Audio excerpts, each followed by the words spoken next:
In today's video, we're going to teach you 6 easy steps on how to manage a fire in a backyard offset like a pro. Which reminds me, I built a little simulator and it's not clean. I gotta go clean it.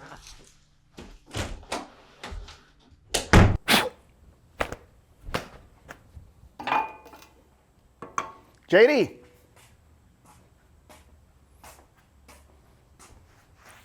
JD. Where'd he go? I'm in here cleaning out the firebox. What? What in the world? How'd you get so small? Oh man, I'll tell you later. I'm in here trying to get ready for this fire management video. Nobody's gonna believe this, but I'm gonna make them. Oh, you want a photo? How's this? Well, come out whenever you're ready. Oh, no, Jordan, don't do that. I can't reach the latch. Thank goodness. Dude, what in the world's going on? It is hot in there. How did you get so small? Beef tallow, come on. Let's show these folks what we're doing.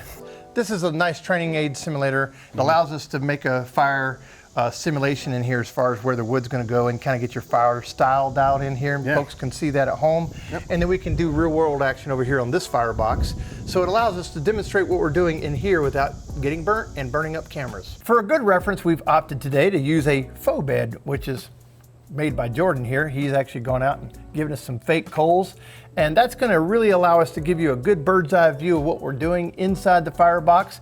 And additionally, we're not gonna get 2nd and 3rd degree burns. Absolutely. So we've broken this whole tutorial down into really 6 sections. They're not really steps, or some of them are processes, but really it's just some ideas, to have as you're cooking to understand these 6 things. The first one, foundation. You've gotta start out with an established coal bed before you cook. So once you've established your coal bed, you're gonna use that as your energy for cooking your protein. Every time you add a split on, you're gonna burn gases and you're gonna make smoke, and that's gonna be what flavors the protein. So the second category is our temperature goals. That's gonna be the temperature goal that we're trying to achieve when we're starting our cook, or anywhere throughout the cook. We wanna know what our target temperature is so we can achieve that with proper fire management. So if you wanna learn how to maintain a temperature for a longer period of time, I suggest you learn about the density and the size of your splits. This piece right here is a little heavier than it looks, and this piece is a little lighter than it looks. This one's gonna catch and burn a little faster, and this one's gonna burn a little slower. This one's used for the earlier parts of the cook, and this one's used a little later in the cook. So that allows us to have our temperature goals, and that allows you to obtain and maintain the temperature as we're cooking.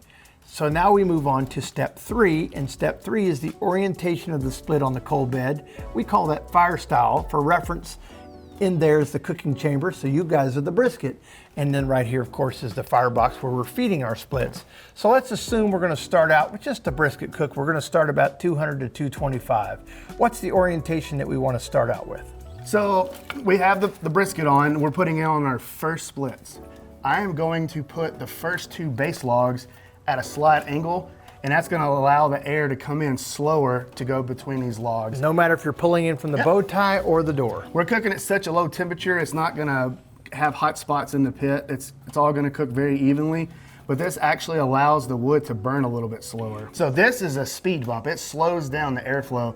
With the way that the air wants to come in straight, if you do this, it's gonna come in and slow it down. And opposed to the way we just had the wood oriented, if we ran them completely parallel with the chamber like this, the airflow is gonna be so much faster, and we don't want that. If your flame is doing this at a 45-degree angle, it's not a good sign. So in theory, this fire style right here, or this orientation, should give us what we're looking for in the temperature of 200 to 225 for a long period of time. So when this burns down, you'll take your shovel, you'll break it down into coals. That's your timing. That's kind of when you're doing a fire read. Your fire read is really asking yourself, am I able to take my shovel and smash my splits down into coals? And if you have the proper air intake, these should burn down at roughly the same rate, and they will all bust at about the same time. That's really important. Before I go any further, this is a 3-split style. Yep. And if we want to bump up the temperature, we're still using these 3-split styles. You know what the density of our splits are, the length of them. So let's say we want to bump to 250. What are we going to do now? Since we're going to 250 and with running this fire, you're going to continue to start building more coals, and you don't necessarily need more wood. you can slowly start to move the orientation of this wood a little bit, and as the airflow comes through there. Makes now, it a little you did faster. something here that we want to show the good folks. If you have your splits tighter together, that's going to cause them to burn hotter. Yep. And if you separate them, that's going to cause it to burn cooler. It is. And if you get too hot at some point in your cook, spread the wood apart in that firebox. And that'll save you some. Talk to us about, a lot of folks want to have a ravine or an airway gap going through the firebox or through the coals. Talk to us about that in this particular fire style. So the need for a ravine is when you're running your logs completely perpendicular to the orientation of the chamber. You need air to go up underneath. Yeah, you need air to go underneath them, and you need a little bit of a valley for the air to go through. But if you're running them the way we showed you, like this, you have a ravine. This acts as the ravine. Right. Then you just put that right there.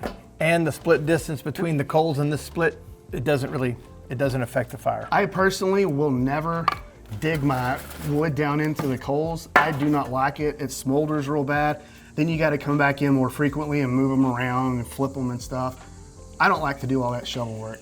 Okay, so Jordan, our brisket cook or whatever we've got going on is now wrapped, and we want to really bump the temperatures up, say 275, maybe even 300. Okay. What's going to be our process and our methodology for that? So now we're going to go for a faster fire, and we want the airflow to be faster, and we want the wood to catch faster, and we want it to just burn We've fast. got our protein protected. Yep. So now we're going to add in split number 4, and we are going to run them about that close together. About an inch or two together, a little less than 2 inches. Yep. And that's going to give us the energy to give us 275. We don't care about the smoke coming off the wood anymore. So now we're just finishing our product. We are, and we're just going for doneness. And this is, you don't want crazy flames going up into your chamber. This is a controlled hot fire. So that concludes the orientation and fire style portion, but what is equally important is the air intake that we need to be able to run the fire. We just put on a new round of splits. We need to let them catch, and once they do, shut the door. We're either gonna cook with the bow tie or we're gonna cook with the door being cracked. These next 3 to 4 minutes are very crucial. You will either get to your target temp, below it, or above it. If we're trying to get to our target temp and it will not climb, you probably need more airflow.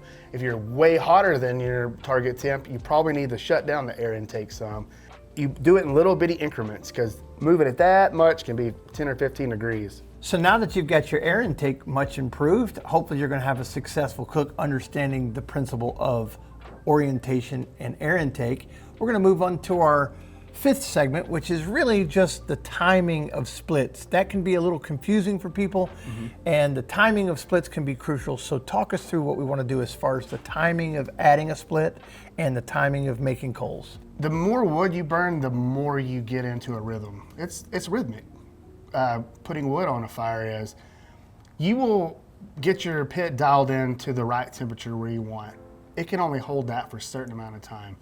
You're gonna start losing the boost that you had from your piece of wood, and then your temperature will start coming down. There's 2 things that are gonna happen.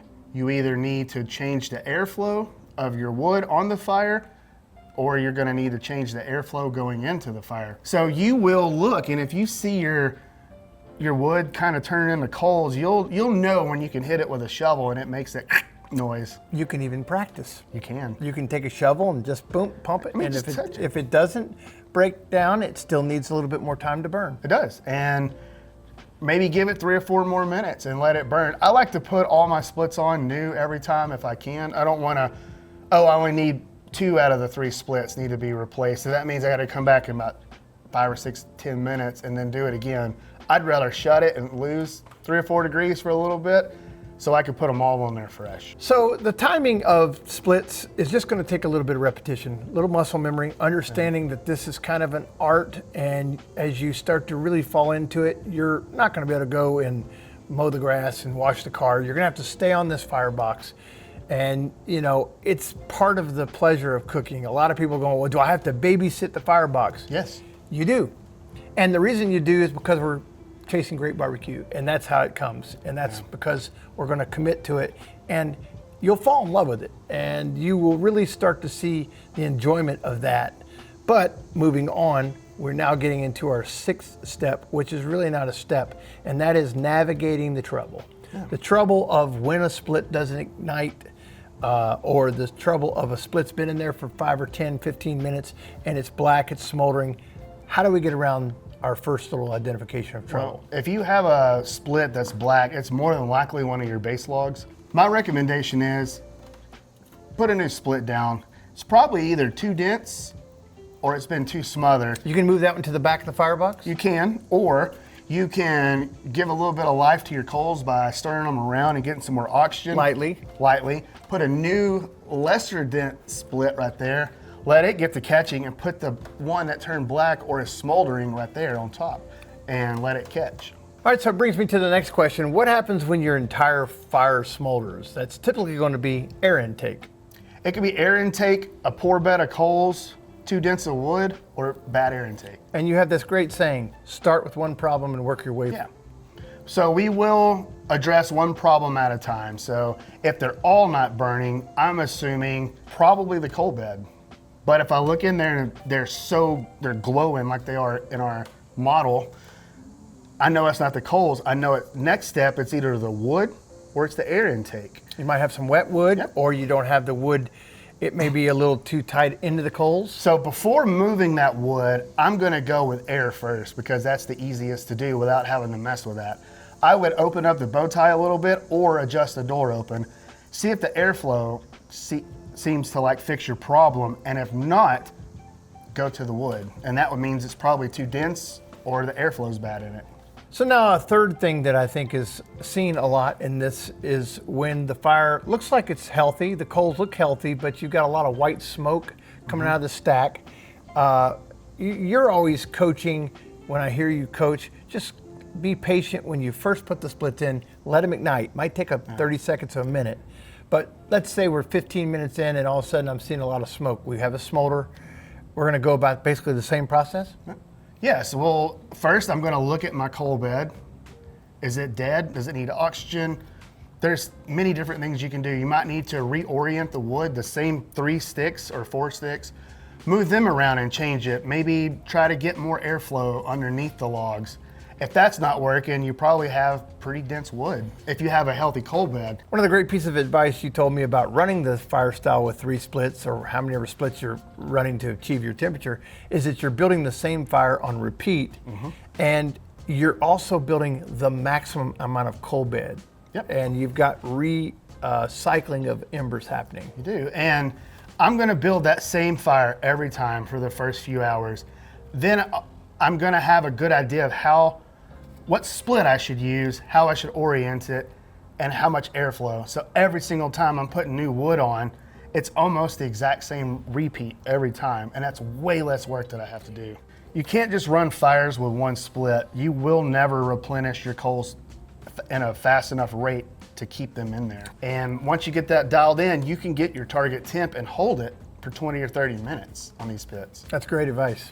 So Jordan, I want to thank you very much for bestowing upon us the great information over the last 17 years you've acquired for managing a fire.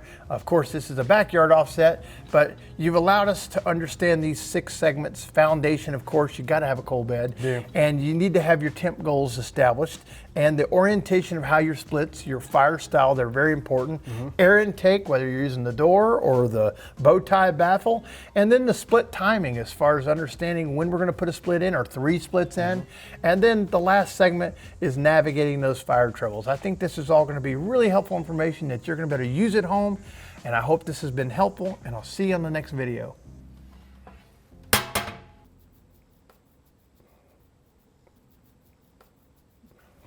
You gotta be freaking kidding me, it worked. Blue? No.